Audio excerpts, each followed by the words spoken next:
A civil society organization known as Women Situation Room Nigeria (WSRN) has called on media personnel to shape the manner at which they cast their news headlines to avoid igniting conflicts, especially during this election period. The call was made by the National Coordinator of Women Situation Room Nigeria, Professor Joy Onyesu, during a one-day capacity training organized for media practitioners in the state. Professor Onyesu also used the medium to commend the media practitioners that has also worked hard to change the narratives of some Nigerians in terms of their reportage and information dissemination. She added that the nation and the world at large are expecting much from them, especially during this electioneering period. Before we use that sensational headline, let us be mindful of what is at stake. That the peace and unity of Nigeria is at stake in this election. It's not business as usual. This is the first time in Nigeria that we're having three major ethnic groups compete against themselves in Nigeria. And really, in an economy and a society that is already very fragile, any little thing can tip us to the other direction. So if we're not careful, people will start going through the ethnic lines, and that becomes, very easy to tip over to the other direction. And so we're appealing, that's been my appeal in all the states I've visited, even at the national level. We're also having this engagement next 2 weeks at the national level, and the appeal is the same thing. Please, let's be mindful of the headings. Let's be mindful of the representations that we give. There's also the propensity to stereotype women, right? It's so easy to talk about maybe rape cases, kidnap cases, and all of that. Let us know that fear is real, and fear can cause people to do a number of things. We also don't want to create voters' apathy, where people will not turn up because they are afraid that there will be violence. People read, people quote. And just to buttress this, even at the international level, people are reading and quoting our news media, just quoting all our media sources and showing that there's so much insecurity in Nigeria. But our own media, somehow we forget that aside the citizens here, we have a lot of people paying attention to our media. And it's also shaping the way the narrative of Nigeria is going. The country is so insecure and all of that. Are these issues happening? Yes, they are happening.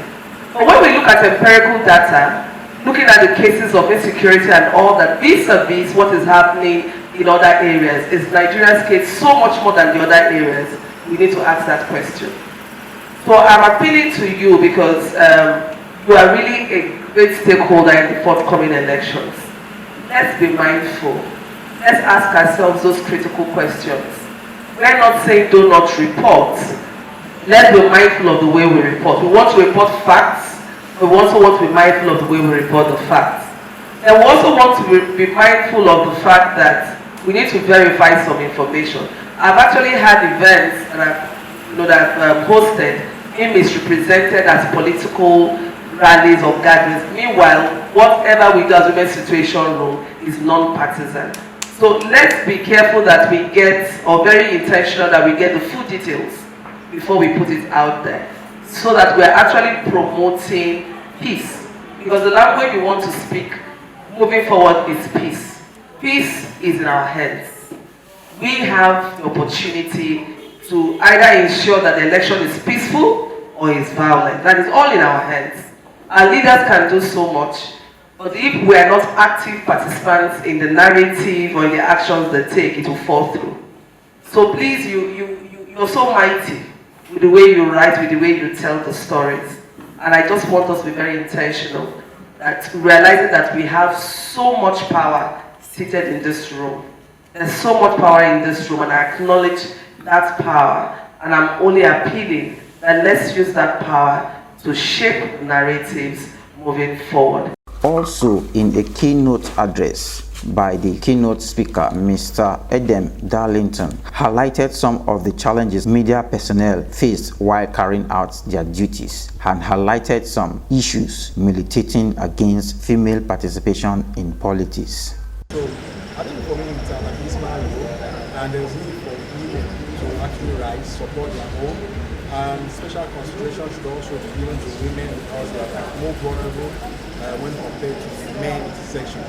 And also, the issue of corruption was highly addressed, and talk related political talk where women are at the receiving end. So all of these issues are the things we engage ourselves today in conversation. Media practitioners go through is basically, first of all, is lack of idea or knowledge of the process, because you cannot effectively report a situation that you are not familiar with. For example, election is very complex in Nigeria, and with the advent of the Electoral Act 2022, and of course the PVAS and New Development Act in transport, there's need for every journalist to understand the process, how the PVAS is done, the step-by-step process of the electoral, of the entire electoral process.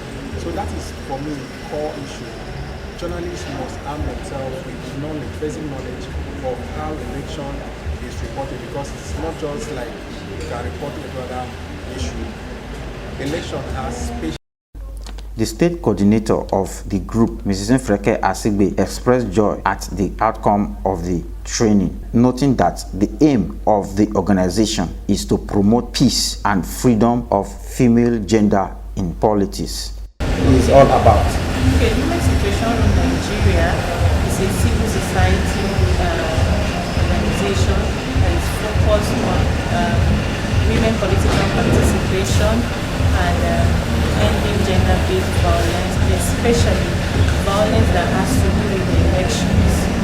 So basically, we are a women-focused organization that we are trying to build peace in the society, especially this election period.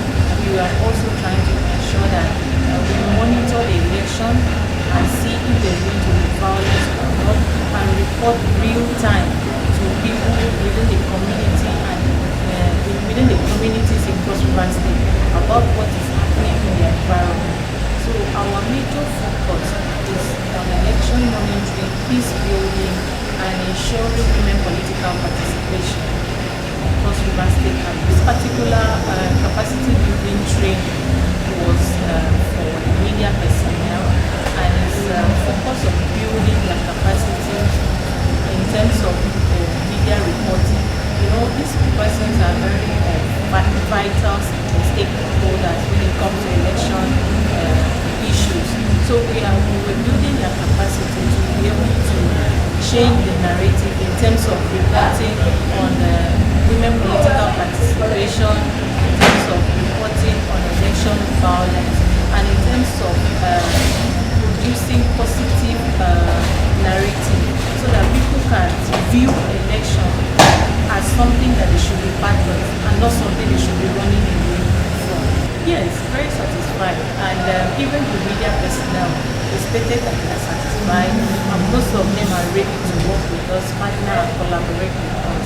So I think they got value for their time, and then they have even affirmed this by their positive response. In the same vein, the national coordinator of the organization, Professor Joy Onyeso, paid homage to the female leaders and courtesy visits to the state resident electoral commissioner of INEC for collaboration and partnership as they plan to monitor and report gender-based violence during this election.